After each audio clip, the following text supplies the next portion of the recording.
Pembahasan di malam hari ini masih membahas tentang muqaddimah dari tanda-tanda kemunculan kiamat besar. Dan saya sudah memberikan muqaddimah tentang kemunculan Al-Mahdi Al-Muntadhar, Imam Mahdi yang ditunggu-tunggu kaum muslimin. Nabi SAW pernah mengatakan, mulukud dunya arba'atun, bahwa raja-raja yang pernah menguasai dunia itu ada 4. Mu'minani wa kafirah, yang 2 seorang mukmin dan yang 2 orang kafir. Adapun yang mukmin adalah Nabiullah Sulaiman dan juga Dzulqarnain. Adapun yang kafir Namrud dan juga Bukhtun Nasr. Kemudian Nabi SAW menambahkan wa khamisuha, dan yang kelimanya adalah Al-Mahdi, Al-Imam Al-Mahdi yang namanya Muhammad Ibn Abdillah, yang akan muncul di akhir zaman. 5 orang ini akan menguasai dunia dan pernah menguasai dunia. Adapun yang 4 sudah berlalu zamannya. Adapun yang kelima Al-Mahdi akan datang zamannya, bahwa kaum muslimin akan dipimpin oleh seorang Al-Mahdi yang diberikan petunjuk oleh Allah Azza wa Jalla, yang akan menguasai dunia. Ma'asyiral muslimin yang dimuliakan Allah Azza wa Jalla, ada sebuah hadis yang dicantumkan dalam Sunan Abi Dawud. Hadis ini dari Mu'adz bin Jabal radhiyallahu anhu. Nabi SAW bersabda begini bunyinya, Imran Baitil Maqdisi kharabu Yathrib, wa kharabu Yathribi khurujul malhamati, wa khurujul malhamati fathul Qastantiniyah, wa fathul Qastantiniyati khurujud Dajjal. Kata Nabi SAW, Imranu Baitil Maqdis, apabila pusat kekuatan kaum muslimin sudah tegak di Baitul Maqdis, artinya poros kekuatan kaum muslimin di akhir zaman itu bertempat di Baitul Maqdis, Palestina. Di sini akan tegak khilafah ala minhajin nubuwah, khilafah di atas minhaj kenabian. Siapa yang memimpin mereka? Yang memimpin mereka Al-Mahdi Al-Muntadhar, Imam Mahdi yang ditunggu-tunggu. Dengan berdirinya kekhilafahan di Baitul Maqdis di akhir zaman, maka Yathrib akan runtuh. Maksud Yathrib di sini adalah Madinatul Rasul, kota Madinah. Dan dengan runtuhnya kota Madinah, maka kaum muslimin akan berperang yang disebut dengan Malhamatul Kubra. Istilah Yahudi Armageddon, istilah kita Malhamatul Kubra. Dan perang ini adalah perang yang mengakhiri seluruh perang-perang sebelumnya.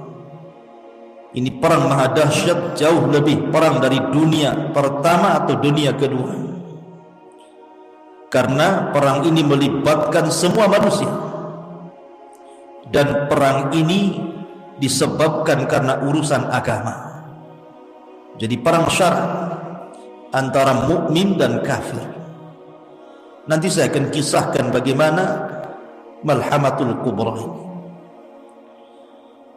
Kemudian setelah kaum muslimin wa khurujul malhamah, ketika sudah selesai perang yang maha dahsyat ini, maka Nabi melanjutkan hadisnya, Fathul Konstantiniyah. Setelah itu kaum muslimin akan membebaskan Konstantinopel. Di mana Konstantinopel? Istanbul, Turki. Wa Fathul Konstantiniyati khurujud Dajjal. Dan apabila Istanbul atau Konstantiniyah dibebaskan kaum muslimin, disinilah muncul Dajjal. Lihat bagaimana urutan-urutan yang disabdakan Nabi SAW yang akan dilalui oleh Al-Mahdi Al-Muntadhar di sini. Ma'asyiral muslimin yang dimuliakan Allah Subhanahu wa taala. Nabi SAW bersabda dalam sebuah hadis, kata Nabi SAW, la taqumus sa'atu war-rumu aktsarun nas. Tidak akan tegak hari kiamat kecuali bangsa Romawi adalah bangsa terbanyak dan terbesar di akhir zaman. Maksudnya bangsa Romawi di sini adalah orang-orang yang memeluk agama Nasrani. Dan Romawi ma'ruf di Rum sana. Kemudian ketika itu ditanyakan kepada Amr bin Al-As radhiyallahu anhu tentang masalah ini, apa alasannya orang-orang Nasrani jauh lebih banyak jumlahnya di akhir zaman dibandingkan orang-orang Islam. Padahal mungkin hari ini kalau seandainya di data gitu ya, seluruh dunia umat Islam masih yang terbanyak. Tapi di akhir zaman orang-orang Nasrani jauh lebih banyak dibandingkan kaum muslimin. Maka Amr ibn As menjelaskan alasannya. Inna fihim khisalan arba'a. Karena orang-orang Romawi, orang-orang yang beragama Nasrani itu punya 4 sifat. Yang 4 sifat ini membuat orang-orang di luar dari agama Nasrani masuk ke Nasrani. Ada daya tarik. Yang pertama, kata Amr bin As, innahum la ahlamun nas inda fitnatin. Karena orang-orang Nasrani itu orang yang paling lembut ketika menghadapi fitnah. Jadi orang-orang Nasrani itu pula kelembutan hati. Kasihan melihat orang susah gitu. Artinya tidak pernah mengeluh. Sesusah apapun mereka tidak mengeluh.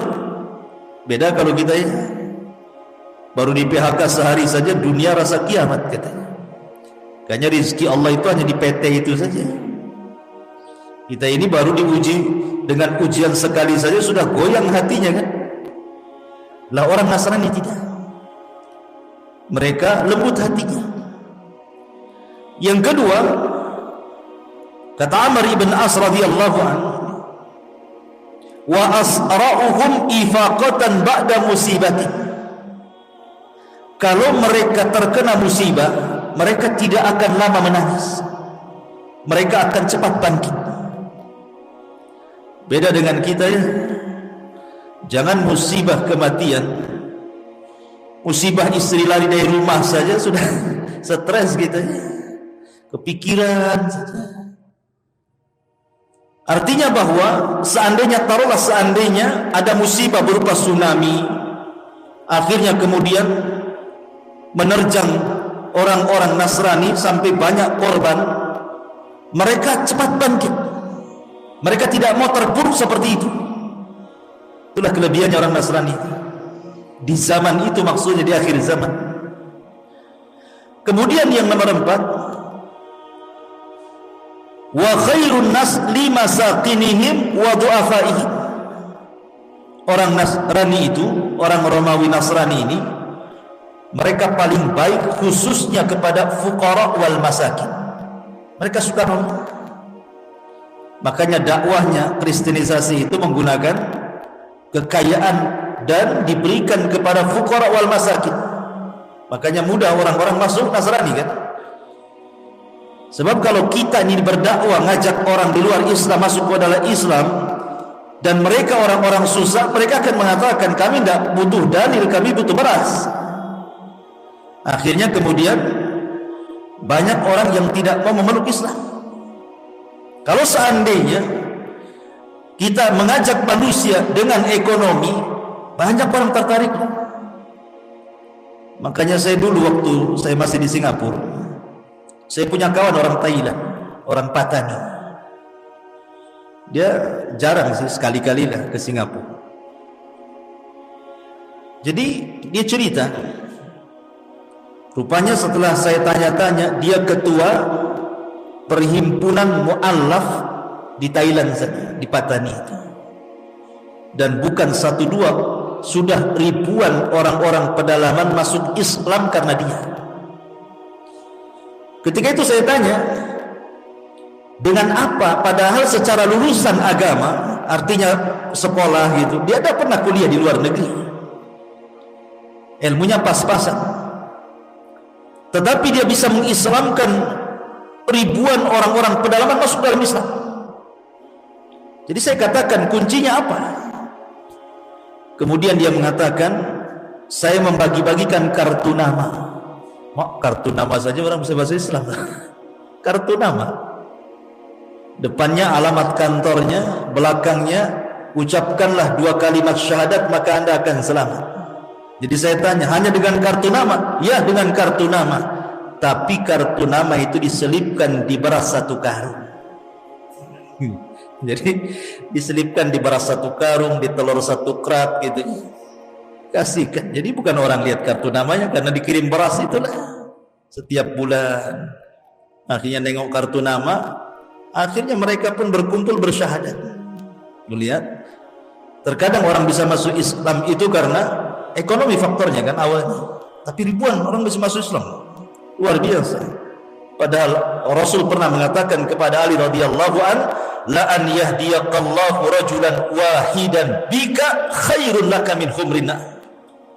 Kalau lantaran lisanmu satu orang saja dapat hidayah, itu jauh lebih baik daripada unta merah, kinayah daripada dunia yang teramat mahal. Ini yang ketiga. Kemudian yang keempat, wa amna'ahum min dzulmil muluk. Karena mereka itu paling tidak suka dengan para pemimpin zalim. Tidak suka. Orang-orang Nasrani itu tidak suka dengan para pemimpin zalim. Ini yang menyebabkan Nasrani Romawi di akhir zaman itu banyak pengikutnya, dan mayoritas dan jumlah mereka jauh menandingi jumlah kaum muslimin di akhir zaman, kata Amr bin As. Tapi walaupun demikian, kaum muslimin punya kekuatan yang diperhitungkan nanti di akhir zaman itu. Lihat hadis setelahnya. Nabi SAW bersabda, kata Nabi SAW, satu salihunar ruma sulhan amina. Kalian akan berdamai bersama orang-orang Romawi di akhir zaman, akan bekerja sama. Kita dengan orang-orang Nasrani di akhir zaman itu akan bekerja sama, akan melakukan hudnah perdamaian, kemudian kerjasama perang. Siapa yang diperangi? Kata Nabi SAW, fatagzuna antum wahum aduan min waraihim. Maka kalian bersama orang-orang Nasrani itu akan memerangi musuh di belakang kalian. Rasul tidak menyebutkan siapa musuh yang diperangi di akhir zaman oleh kaum muslimin dan orang-orang Nasrani. Padahal Nasrani kuat, tapi tidak bisa menyerang musuh ini. Akhirnya terpaksa orang-orang Nasrani bekerja sama dengan kaum muslimin, menunjukkan kaum muslimin punya izah di akhir zaman kan, karena diajak kerjasama. Maka ketika jumlah kaum muslimin disatukan dengan jumlah orang Nasrani, kemudian menyerang musuh di belakang mereka, maka Allah menangkan. Ada yang mentafsirkan, ini ulama kontemporer, yang dimaksud musuh di belakang kalian, ada yang mengisyaratkan kepada bangsa Cina, karena Cina bukan Nasrani kan. Cina orang musyrikun, mereka penyembah berhala. Artinya bahwa akan terjadi peperangan. Wallahu a'lam. Kita tidak boleh langsung itu maksudnya Cina. Enggak. Ini ada yang memprediksi seperti itu. Karena Nabi tidak menyebutkan negara mana. Nabi hanya mengatakan akan memerangi musuh di belakang kalian. Dan Allah menangkan. Ketika Allah Subhanahu wa taala menangkan dalam perang ini, di sini terjadi saling klaim antara orang-orang Nasrani dengan kaum muslimin. Kata orang-orang Nasrani, ghalabas salib, ghalabas salib. Ini kemenangan kami, bangsa salib. Tapi orang-orang Islam marah dan mengatakan, balillah ghalab. Bahkan Allah yang telah memenangkan perang ini, bukan kalian. Maka terjadi cekcok itu. Kata orang Nasrani, ini perang kami, kami yang menang. Kata orang Muslim, ini perang bersama, Allah yang memenangkan perang ini. Akhirnya cekcok. Kemudian berperanglah dalam bentuk pasukan kecil. Maka orang Nasrani pun kemudian membunuh seorang Muslim ini. Bangkitlah kaum muslimin. Akhirnya seorang Muslim ini membunuh orang Nasrani tadi, kemudian mengambil salibnya dan mematahkannya. Ingat, salib itu lambang bagi orang Nasrani, kalau dipatahkan sama ngajak perang kan begitu. Cuman masalahnya mereka ada perjanjian damai, tidak boleh saling menyerang. Tiba-tiba peristiwa yang kecil ini kemudian menjadi besar. Maka pasukan Nasrani pun akhirnya kemudian, kata Nabi SAW, fayaqdirunal qawmu wa takunu al-malahim. Tiba-tiba kemudian ada sebagian pasukan Nasrani tiba-tiba menyerang pasukan kaum muslimin yang kecil, dibantainya kaum muslimin. Maka mendengar pembantaian ini, maka Al-Mahdi Al-Muntadhar, Imam Mahdi yang memimpin, bangkit ketika itu. Ini ngajak perang namanya. Sudah di luar kesepakatan, mau ngajak perang kalian. Disinilah terjadi dua pasukan yang berhadap-hadapan antara kubu kaum muslimin dengan kubu Nasrani Romawi. Perang inilah yang disebut dengan Malhamatul Kubra, dipimpin oleh Al-Mahdi Al-Muntadhar yang kelak akan muncul di akhir zaman. Ma'asyiral muslimin yang dimuliakan Allah Subhanahu wa taala, apa kata Nabi? Fayastami'una lakum fayatunakum fi 80 ghayah ma'a kulli ghayatin 10,000. Maka mereka orang-orang kafir itu, orang-orang Nasrani itu akan datang membawa pasukan untuk memerangi kalian sebanyak 80 negara. Ghaya itu artinya negara. Jadi negara-negara yang sama agamanya, Nasrani, akan bergabung. Setiap negara membawa 10.000 pasukan. 10.000 kali 80 kan itu. Berapa ribu pasukan tuh? Artinya kaum muslimin kalah jumlah di sini. Tetapi bagi kaum muslimin jumlah itu tidak mempengaruhi dalam perang. Karena Allah Subhanahu wa taala mengatakan, kam min fi'atin qalilatin ghalabat fi'atan katsiratan bi'idznillah. Betapa banyak kelompok kecil mampu mengalahkan kelompok besar, semua karena izin Allah. Bukan karena peralatan yang canggih, bukan karena ketangkasan perang, bukan. Menang kalah itu semua takdir dan izin Allah Subhanahu wa taala. Ma'asyiral muslimin yang dimuliakan Allah Azza wa Jalla, dan itu sudah terbukti dalam sejarah. Perang Badar, kaum muslimin sedikit menang. Khaybar dan perang-perang yang lain. Akhirnya kemudian ketika mereka berhadap-hadapan, maka terjadilah pertempuran hebat yang disebut dengan Armageddon, atau dalam bahasa kita Malhamatul Kubra. Kenapa perang itu disebut malhamah? Malhamah itu diambil dalam bahasa Arab dari kata-kata lahmun. Lahmun itu artinya daging. Ishtaraitu lahman fis suq, aku beli daging di pasar. Lahmun itu daging artinya. Lah kenapa pula perang itu kemudian dinisbatkan kepada daging? Karena kalau orang sedang berhadap-hadapan, dua-duanya bawa pedang, kemudian saling sabet sana sini, tentu daging ini akan muncrat kemana-mana. Saking dahsyatnya perang itu, sampai-sampai daging itu melayang ke langit dari sabetan-sabetan pedang itu. Makanya disebut malhamatul kubra. Dari sini nanti ada penjelasan para ulama bahwa di akhir zaman perang itu tidak akan menggunakan teknologi lagi.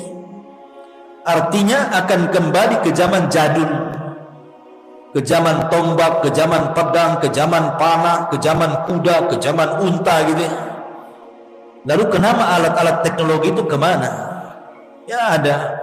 Boleh jadi karena Allah sudah keringkan bahan baku yang ada di bumi sehingga tidak bisa lagi dijalankan. Mungkin jadi besi mati kan itu, jadi besi tua, tidak bisa dipakai, pesawat tidak bisa terbang.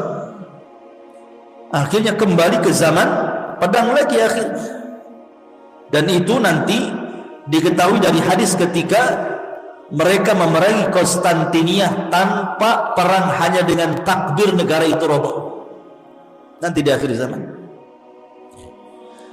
Masyarakat muslimin yang dimuliakan Allah Azza wa Jalla, lah perang Malhamatul Kubra ini yang dipimpin oleh Al-Mahdi Al-Muntadhar, Imam Mahdi yang kita tunggu-tunggu, berhasil mengalahkan orang-orang Nasrani. Pertanyaannya, kemana Yahudi? Kenapa tidak ikut terlibat? Dan kenapa kemudian tidak bekerja sama orang-orang Nasrani dan Yahudi memerangi kaum muslimin di akhir zaman? Orang Yahudi ketika itu karena jumlah mereka tidak banyak dibandingkan jumlah kaum muslimin dan juga orang Nasrani, mereka ketakutan dan bersembunyi. Jadi orang-orang Yahudi bersembunyi, tidak berani menampakkan batang hidungnya. Makanya kenapa penyebab Dajjal itu keluar? Kata Nabi SAW, la yakhrujud Dajjal illa ala ghadbatin yadribuha. Tidaklah Dajjal keluar kecuali karena penyebabnya tersulut emosi karena kemarahan. Apa yang menyebabkan Dajjal itu marah? Karena para pengikutnya tidak berani perang dan para pengecut. Marah Dajjal. Kenapa kalian tidak ikut perang itu? Kenapa kalian sembunyi? Makanya Dajjal emosi. Sebab emosi itulah dia keluar. Dan dia bergabung dengan 70.000 orang-orang Yahudi Iran, orang Yahudi Asbahan, Khurasan. Masyarakat muslimin yang dimuliakan Allah Azza wa Jalla, kembali kepada perang Malhamatul Kubra. Maka ketika kaum muslimin berhasil kemudian memerangi orang-orang Nasrani sampai ke jantung kota Eropa, sampai ke Eropa sana loh. Bayangkan, dikuasai oleh kaum muslimin. Lalu mana Amerika ini? Kok tidak disebutkan? Mungkin sudah nggak ada Amerika di zaman itu. Mungkin tinggal Eropa, karena kekuatan orang-orang Nasrani ada di Eropa masalahnya. Lah kaum muslim itu sampai ke jantung kota Eropa, menguasai negeri-negeri. Dari sini Nabi SAW dalam urutan yang tadi saya baca, kata Nabi SAW, setelah Arab runtuh gitu ya, kemudian Malhamah, kemudian setelah Eropa dikuasai, maka mereka pun mengarah ke Konstantinopel. Konstantinopel tidak diperangi dengan cara perang, tidak, tapi cukup dengan takbir kota itu sudah roboh. Karena melihat kekuatan kaum muslimin yang dahsyat, orang Nasrani saja dikalahkan gitu ya, maka Konstantinopel lebih mudah lagi. Cukup dengan suara takbir menggema, menakutkan orang-orang. Apalagi Rasul pernah mengatakan, di antara 5 yang dikhususkan kepadaku dan tidak diberikan kepada para nabi dan rasul adalah rasa takut yang ditimpakan kepada musuh sejauh perjalanan 1 bulan. Jadi mendengar pasukan orang Islam saja, musuh sudah ciut itu ketakutan. Makanya dengan takbir saja kota itu sudah roboh. Makanya ketika sampai di Konstantinopel, kaum muslimin tenang-tenang saja. Mereka yu'allikuna suyufahum, mereka letakkan pedang-pedang mereka di pohon-pohon zaitun. Dari sinilah kemudian terdengar berita hoax bahwa Dajjal sudah muncul di Khurasan dan akan menjumpai anak-anak mereka yang ada di Palestina, Syam. Maka Al-Mahdi Al-Muntadhar, Imam Mahdi, lantas mengutus 10 orang berkuda. Kenapa tidak pakai pesawat sekali lagi? Karena perang itu memang sudah kembali ke zaman jadul, dia pakai kuda lah kan begitu. Sehingga Nabi SAW, aku tahu sifat kudanya, aku tahu sifat penunggang kudanya, dan mereka lah pada hari itu khairu fawarisi ala ahli al-ardi, sebaik-baik penunggang kuda di atas permukaan bumi. Saking cepatnya dari Eropa, dari Konstantinopel, bayangkan, menuju Palestina untuk memastikan Dajjal itu muncul atau tidak. Rupanya berita itu hoax, Dajjal tidak muncul. Balik lagi mereka melaporkan bahwa Dajjal tidak muncul. Tetapi setelah peristiwa itu Dajjal muncul. Dan ingat, Dajjal itu keluar di negara yang mayoritasnya orang-orang Syiah. Di mana? Irak. Di situ ada kota namanya Asfahan. Di kota Asfahan itu, disitulah kotanya orang-orang Yahudi di Irak, dan jumlahnya mencapai 70.000 orang-orang Yahudi Asfahan, lengkap dengan atribut di kepala keyahudiannya itu. Dan nanti Dajjal akan mati di negara yang mayoritas Yahudi, Israel. Di situ ada kota namanya Babil Lud. Disitulah Dajjal meninggal. Muncul dari negara yang mayoritas Syiah, meninggal di negara yang mayoritas Yahudi. Seolah-olah ada hubung kait Syiah dengan Yahudi di sini. Masyaallah muslimin yang dimuliakan Allah Azza. Adapun kisah Dajjal itu ada kisah tersendiri panjang. Kita kembali kepada kisah Al-Mahdi Al-Muntadhar. Lah Imam Mahdi Al-Muntadhar, Imam Mahdi yang ditunggu-tunggu, Muhammad ibn Abdullah Al-Alawi Al-Hasani, yang Allah Subhanahu wa ta'ala perbaiki dalam satu malam. Kan Imam Mahdi itu kan tidak tahu dirinya bahwa dia akan menjadi Imam Mahdi dan dibaiat oleh kaum muslimin. Kan tidak tahu. Kalau orang sekarang sudah tahu aku Imam Mahdi, saya Mahdi, baiat saya. Loh, Imam Mahdi itu tidak tahu dia kalau Imam Mahdi. Gimana pula kau tahu saya Mahdi, baiat saya, katanya. Hadis Nabi yang mengatakan bahwa Imam Mahdi itu tidak tahu kalau dia akan diangkat menjadi imam besar. Tahu-tahu setelah banyak kekacauan di mana-mana, bumi dipenuhi dengan kezaliman, kemudian anak-anak muda mulai bangkit gitu kan, ingin merubah tapi tidak bisa. Maka berkumpullah para talabatul ilmi, para ulama di musim haji. Ketika itu mereka melihat anak muda yang cocok sifat-sifatnya sama seperti Imam Mahdi yang disabdakan Nabi SAW. Maka tiba-tiba mereka mengatakan, "Antal Mahdi, engkau Imam Mahdi, kami siap berbaiat kepada anda." Ini orang ini, anak muda yang tiba-tiba kemudian diklaim Imam Mahdi, kagetlah kan begitu. Kok bisa saya Imam Mahdi? Tunggu dulu, bahasa saya jangan begitu. Akhirnya kemudian dia pun tidak mau dibaiat. Tapi di malam hari ketika dia tertidur, apa yang terjadi? Allah perbaiki dia dalam satu malam. Satu malam saja Allah perbaiki. Yang tadinya tidak punya ilmu agama yang mumpuni, Allah berikan ilmu agama yang mumpuni. Yang tadinya tidak tahu ilmu strategis perang, Allah berikan ilmu strategis perang.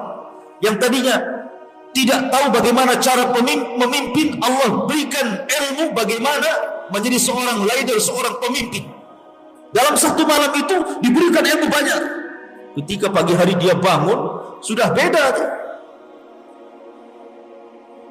Jadi Imam Mahdi menguasai banyak ilmu, karena dia yang akan memimpin dunia masalahnya. Maka barulah kemudian di pagi hari dia siap dibaiat di antara makam Ibrahim dan Hajar Aswad. Istilah dia dibaiat.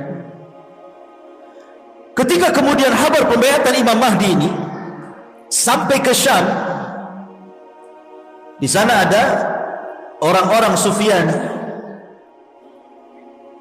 Orang-orang Sufyani ini tidak suka dengan pembaiatan Al-Mahdi. Dia kirim pasukan dari Syam, orang-orang Sufyani ini.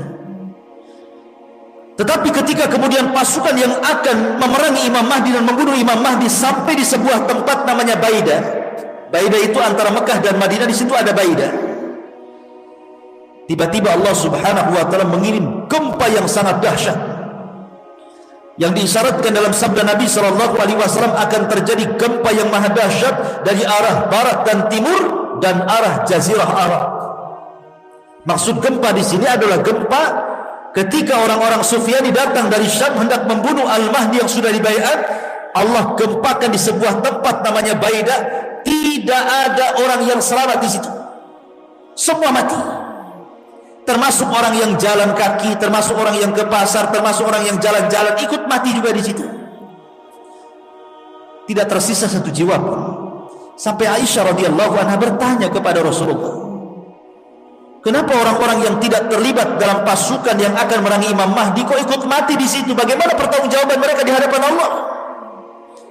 Maka Aisyah radhiyallahu anha mengatakan, yub'atsuna yaumal qiyamati ala niyyatihim. Mereka akan dibangkitkan pada hari kiamat sesuai dengan niat-niat mereka. Kalau niatnya hendak memerangi Imam Mahdi, mereka orang jahat. Tapi kalau niatnya jalan ingin ke pasar, jalan ingin berdakwah, jalan ingin sebuah hajat meninggal, maka tentu beda hukumnya dengan orang yang meninggal dalam rangka untuk memerangi Al-Mahdil Muntaqir yang baru saja dibaiat. Dan ini ciri-ciri yang paling zahir, ciri-ciri yang paling tampak. Kalau sudah ada gempa di Baida antara Mekah dan Madinah dan menenggelamkan pasukan perang yang sangat besar, berarti Imam Mahdi sudah muncul. Kalau belum ada gempa di Jazirah Arab, jangan harap Imam Mahdi muncul, karena ini tanda yang paling jelas. Pertanyaannya, orang-orang yang mengklaim sebagai Al-Mahdi, di Arab sudah ada gempa belum tuh? Di Baida sudah ada gempa belum? Karena kalau dia mengaku Imam Mahdi dan mengklaim kemudian dibaiat, maka dia akan dibunuh oleh orang-orang Sufyani dari Syam. Akan dibunuh. Mereka bawa pasukan besar untuk membunuh Al-Mahdi, tapi Allah tenggelamkan di Baida. Berarti kalau seandainya mengklaim bahwa saya Mahdi atau si fulan Al-Mahdi, sementara belum ada tragedi penenggelamkan pasukan di Baida, berarti dusta pengakuannya itu. Karena itu alamat yang paling jelas munculnya Imam Mahdi. Ada gempa di Baida antara Mekah dan Madinah. Ketika itu, maka Al-Mahdi pun diminta untuk datang ke Palestina. Maka bergeraklah dari Mekah dibaiat, kemudian ke Madinah dibaiat, banyak orang Arab yang ikut baiat. Kemudian Imam Mahdi pun datang ke Palestina karena kekuasaan kaum muslimin di situ. Dari sini hadis Nabi sallallahu alaihi wasallam, apabila khilafah minhaj nubuwah itu sudah berdiri di Baitul Maqdis. Karena sebelumnya mereka hanya pasukan-pasukan ya biasa bertempur melawan orang-orang di luar daripada Islam, tapi belum tercapai sebuah khilafah. Kata Nabi SAW, nanti di akhir zaman dari hadis tentang 5 fase, kan ada fase kenabian, ada fase mulkun warahmah gitu, ada fase jababirah gitu, kemudian ada fase kerusakan gitu, yang terakhir khilafah ala minhaj nubuwah. Maksudnya khilafah ala minhaj nubuwah ini berdirinya kehilafahan di Palestina kapan? Nanti di akhir zaman, dan akan diikuti pasukan yang membawa bendera hitam, sehingga banyak kemudian orang terperdaya dengan ISIS kan. Ketika berdirinya negara ISIS di Irak dan juga Syam, banyak orang yang menyangka kemunculan Imam Mahdi karena bendera yang mereka acungkan itu bendera berwarna hitam bertuliskan la ilaha illallah. Setelah perang dengan Amerika kalah, masa pasukan Mahdi kalah? Dia akan menang, tidak akan kalah. Akhirnya banyak orang-orang yang tertarik dari semua negeri, sampai dari Indonesia ketipu. Banyak orang datang dari negeri kita kemudian gabung dengan ISIS yang ada di Syam dan Irak, disangkanya itu pasukan Mahdi. Pasukan Mahdi dari Hong Kong. Itu bukan pasukan Al-Mahdi, itu para pengacau, para teroris, dan ulama sudah memfatwakan faham mereka persis seperti paham Khawarij.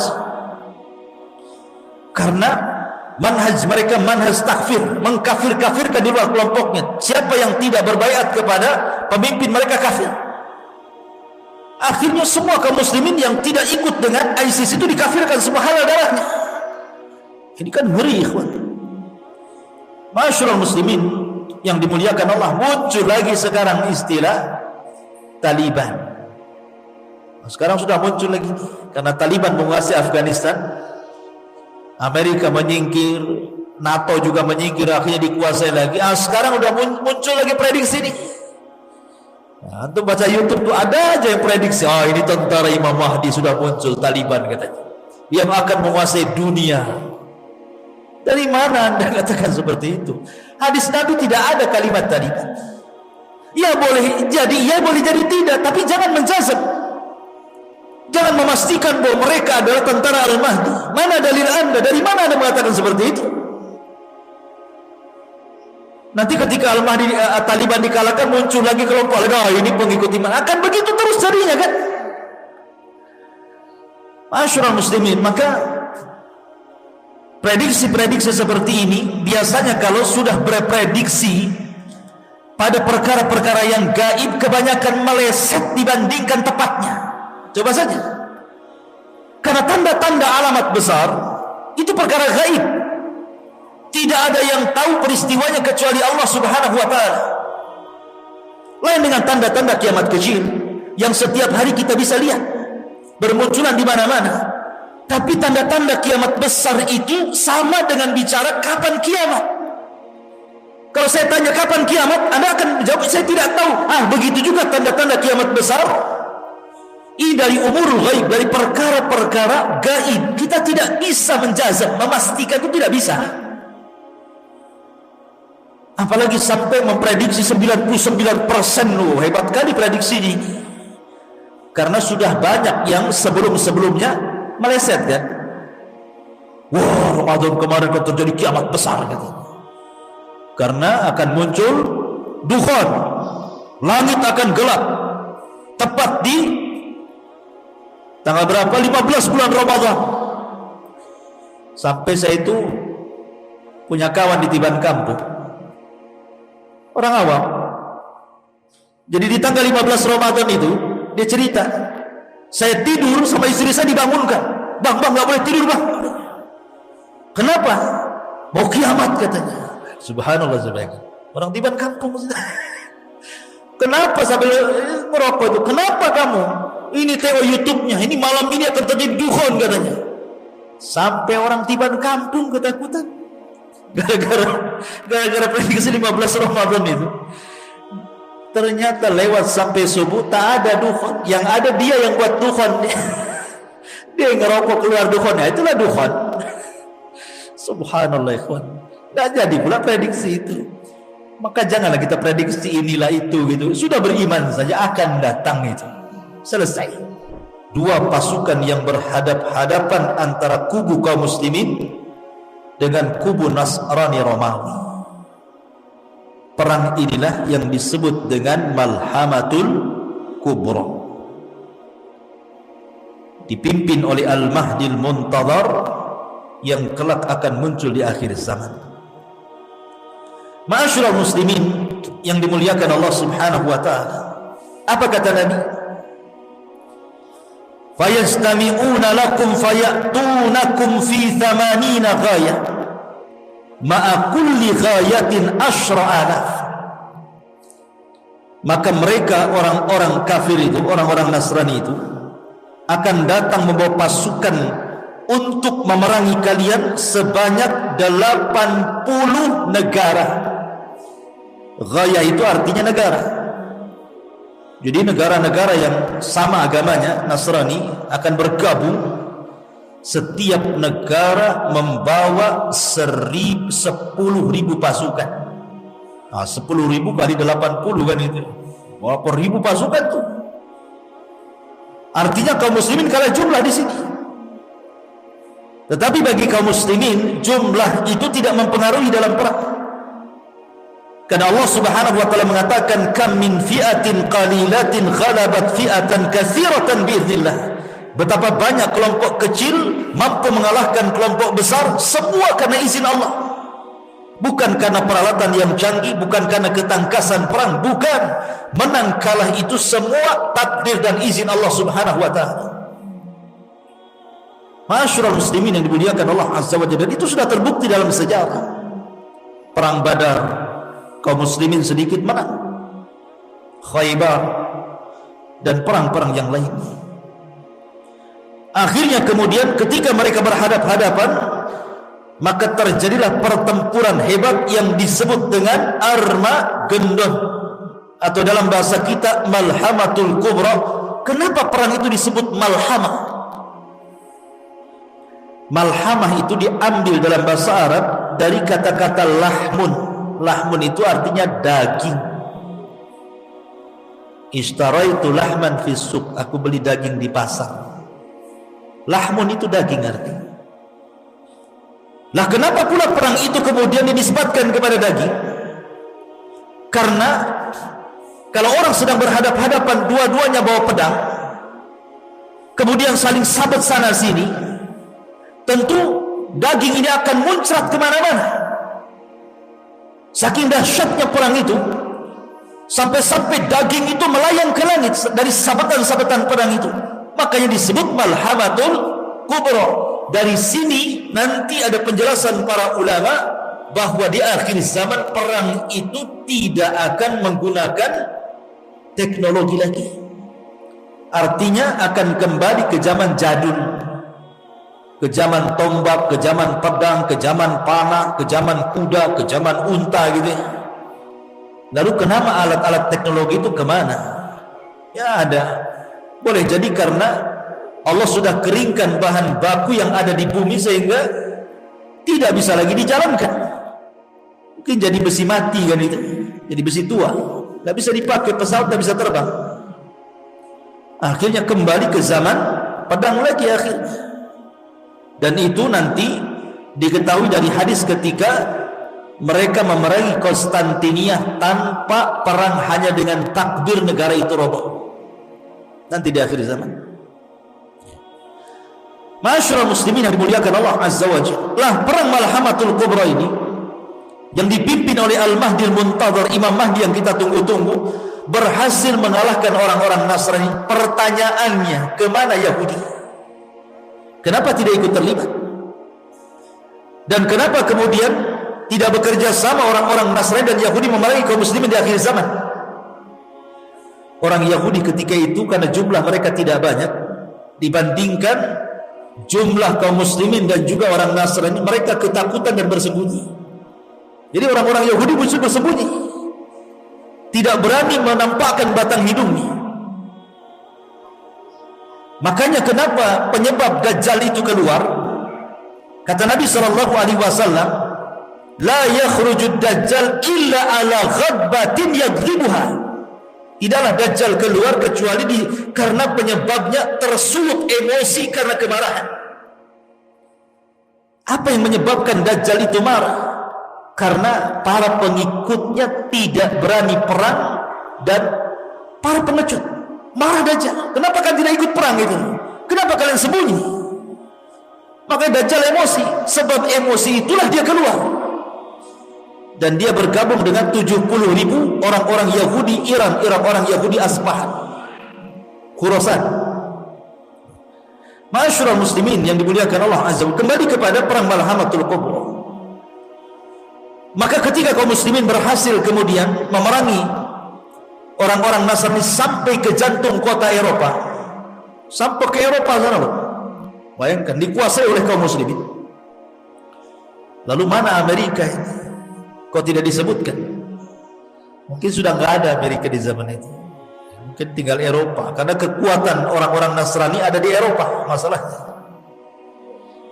Lah kaum muslim itu sampai ke jantung kota Eropa, menguasai negeri-negeri. Dari sinilah Nabi Shallallahu Alaihi Wasallam dalam urutan yang tadi saya baca, kata Nabi Shallallahu Alaihi Wasallam, setelah Arab runtuh gitu ya, kemudian Malhamah, kemudian setelah Eropa dikuasai, maka mereka pun mengarah ke Konstantinopel.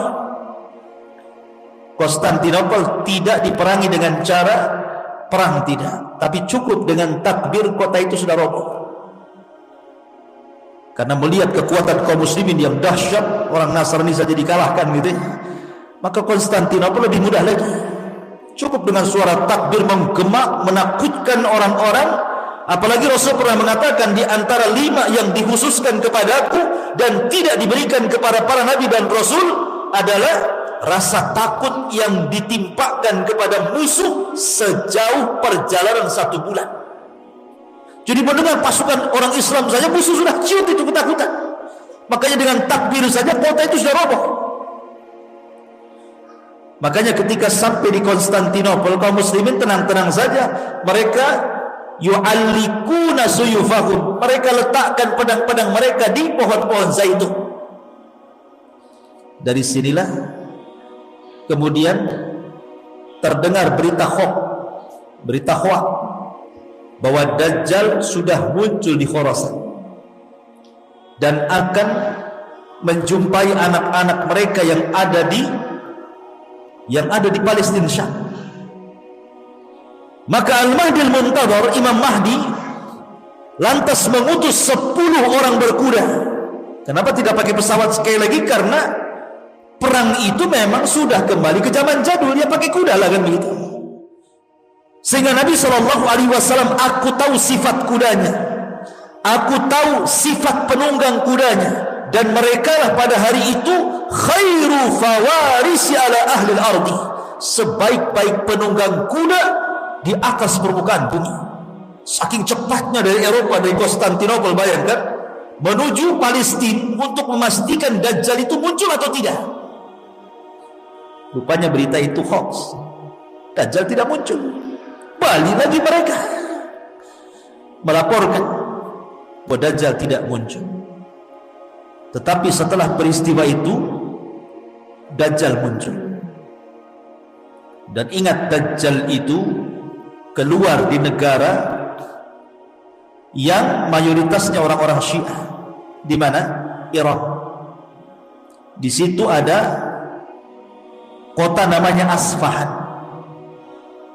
Di kota Asfahan itu, disitulah kotanya orang-orang Yahudi di Irak. Dan jumlahnya mencapai 70.000 orang-orang Yahudi Asfahan, lengkap dengan atribut di kepala keyahudiannya itu. Dan nanti Dajjal akan mati di negara yang mayoritas Yahudi, Israel. Di situ ada kota namanya Babil Lud. Disitulah Dajjal meninggal.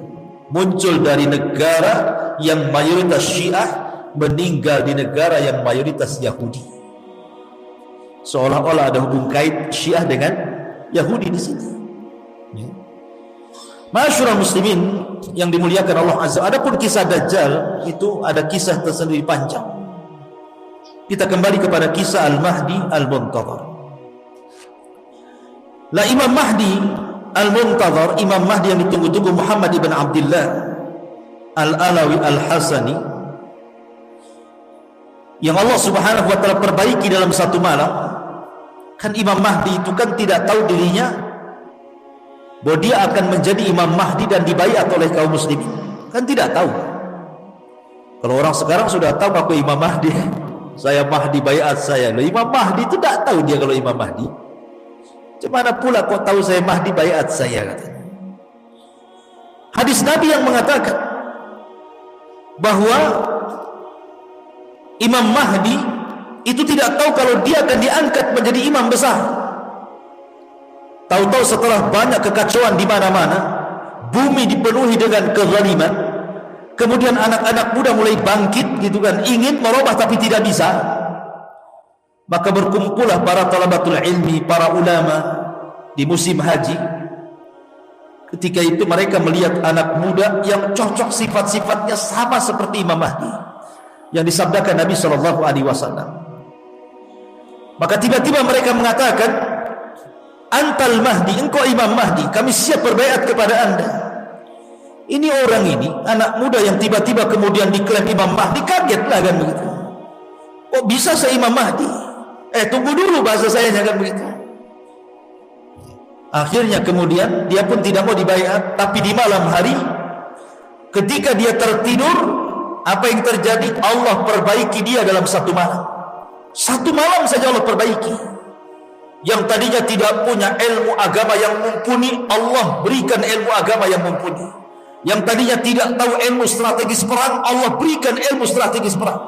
Yang tadinya tidak tahu bagaimana cara memimpin, Allah berikan ilmu bagaimana menjadi seorang leader, seorang pemimpin. Dalam satu malam itu diberikan ilmu banyak.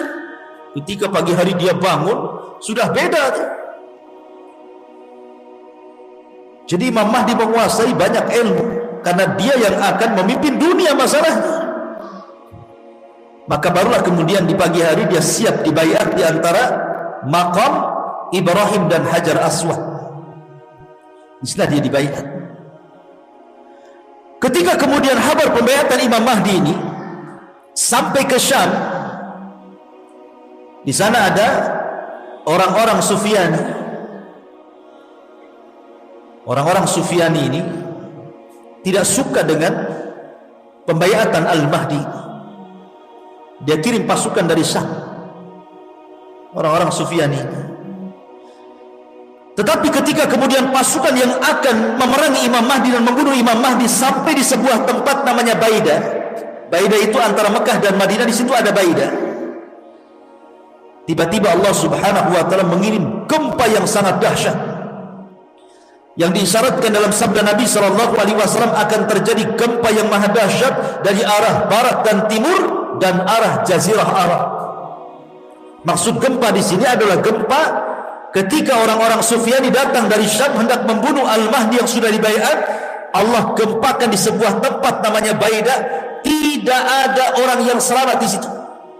Semua mati. Termasuk orang yang jalan kaki, termasuk orang yang ke pasar, termasuk orang yang jalan-jalan ikut mati juga di situ. Tidak tersisa satu jiwa pun. Sampai Aisyah radhiyallahu anha bertanya kepada Rasulullah, kenapa orang-orang yang tidak terlibat dalam pasukan yang akan merangi Imam Mahdi kok ikut mati di situ? Bagaimana pertanggungjawaban mereka di hadapan Allah? Maka Aisyah radhiyallahu anha mengatakan, yub'atsuna yaumal qiyamati ala niyyatihim. Mereka akan dibangkitkan pada hari kiamat sesuai dengan niat-niat mereka. Kalau niatnya hendak memerangi Imam Mahdi, mereka orang jahat. Tapi kalau niatnya jalan ingin ke pasar, jalan ingin berdakwah, jalan ingin sebuah hajat meninggal, maka tentu beda hukumnya dengan orang yang meninggal dalam rangka untuk memerangi Al-Mahdil Muntaqir yang baru saja dibaiat. Dan ini ciri-ciri yang paling zahir, ciri-ciri yang paling tampak. Kalau sudah ada gempa di Baida antara Mekah dan Madinah dan menenggelamkan pasukan perang yang sangat besar, berarti Imam Mahdi sudah muncul. Kalau belum ada gempa di Jazirah Arab, jangan harap Imam Mahdi muncul, karena ini tanda yang paling jelas. Pertanyaannya, orang-orang yang mengklaim sebagai Al-Mahdi, di Arab sudah ada gempa belum tuh? Di Baida sudah ada gempa belum? Karena kalau dia mengaku Imam Mahdi dan mengklaim kemudian dibaiat, maka dia akan dibunuh oleh orang-orang Sufyani dari Syam. Akan dibunuh. Mereka bawa pasukan besar untuk membunuh Al-Mahdi, tapi Allah tenggelamkan di Baida. Berarti kalau seandainya mengklaim bahwa saya Mahdi atau si fulan Al-Mahdi, sementara belum ada tragedi penenggelamkan pasukan di Baida, berarti dusta pengakuannya itu. Karena itu alamat yang paling jelas munculnya Imam Mahdi. Ada gempa di Baida antara Mekah dan Madinah. Ketika itu, maka Al-Mahdi pun diminta untuk datang ke Palestina. Maka bergeraklah dari Mekah dibaiat, kemudian ke Madinah dibaiat, banyak orang Arab yang ikut baiat. Kemudian Imam Mahdi pun datang ke Palestina karena kekuasaan kaum muslimin di situ. Dari sini hadis Nabi SAW, apabila khilafah minhaj nubuwah itu sudah berdiri di Baitul Maqdis. Karena sebelumnya mereka hanya pasukan-pasukan ya biasa bertempur melawan orang-orang di luar daripada Islam, tapi belum tercapai sebuah khilafah. Kata Nabi SAW, nanti di akhir zaman dari hadis tentang 5 fase, kan ada fase kenabian, ada fase mulkun wa rahmah gitu ya, ada fase jababirah gitu, kemudian ada fase kerusakan gitu, yang terakhir khilafah ala minhaj nubuwah. Maksudnya khilafah ala minhaj nubuwah ini berdirinya kehilafahan di Palestina kapan? Nanti di akhir zaman, dan akan diikuti pasukan yang membawa bendera hitam, sehingga banyak kemudian orang terperdaya dengan ISIS kan. Ketika berdirinya negara ISIS di Irak dan juga Syam, banyak orang yang menyangka kemunculan Imam Mahdi karena bendera yang mereka acungkan itu bendera berwarna hitam bertuliskan la ilaha illallah. Setelah perang dengan Amerika kalah, masa pasukan Mahdi kalah? Dia akan menang, tidak akan kalah. Akhirnya banyak orang-orang yang tertarik dari semua negeri, sampai dari Indonesia ketipu.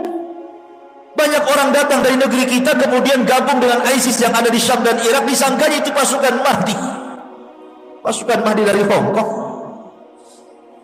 Itu bukan pasukan Al-Mahdi, itu para pengacau, para teroris, dan ulama sudah memfatwakan faham mereka persis seperti paham Khawarij. Karena manhaj mereka manhaj takfir, mengkafir-kafirkan di luar kelompoknya. Siapa yang tidak berbaiat kepada pemimpin mereka kafir. Akhirnya semua kaum muslimin yang tidak ikut dengan ISIS itu dikafirkan, semua halal darahnya. Ini kan ngeri, ikhwan. Masyaallah muslimin yang dimuliakan Allah, muncul lagi sekarang istilah Taliban.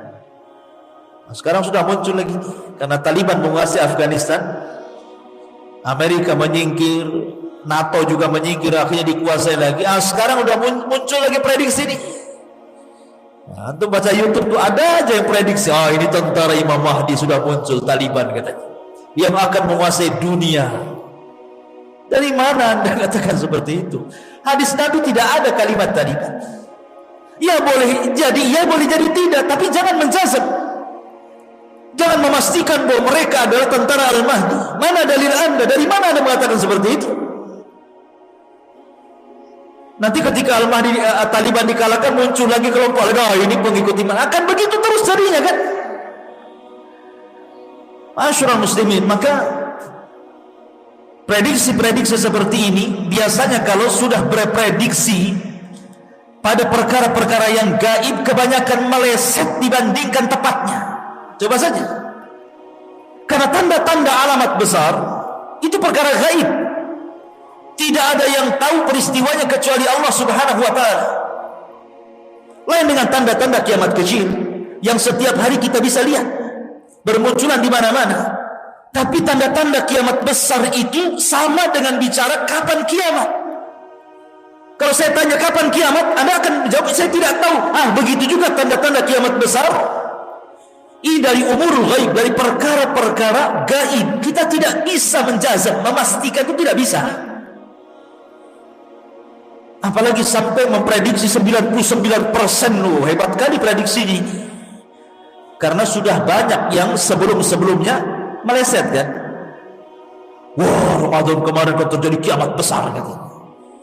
Karena akan muncul dukhan, langit akan gelap tepat di tanggal berapa? 15 bulan Ramadan. Sampai saya itu punya kawan di Tiban Kampung, orang awam. Jadi di tanggal 15 Ramadan itu dia cerita, saya tidur sama istri saya dibangunkan. Bang, gak boleh tidur bang. Kenapa? Mau kiamat katanya. Subhanallah, orang Tiban Kampung. Kenapa sambil merokok itu? Kenapa kamu? Ini tengok YouTube-nya. Ini malam ini akan terjadi dukhon katanya. Sampai orang Tiban kampung ketakutan. Gara-gara prediksi 15 Ramadan itu. Ternyata lewat sampai subuh tak ada dukhon. Yang ada dia yang buat dukhon. Dia ngerokok keluar dukhonnya. Itulah dukhon. Subhanallah ikhwan. Tak jadi pula prediksi itu. Maka janganlah kita prediksi inilah itu gitu. Sudah beriman saja akan datang itu. Selesai.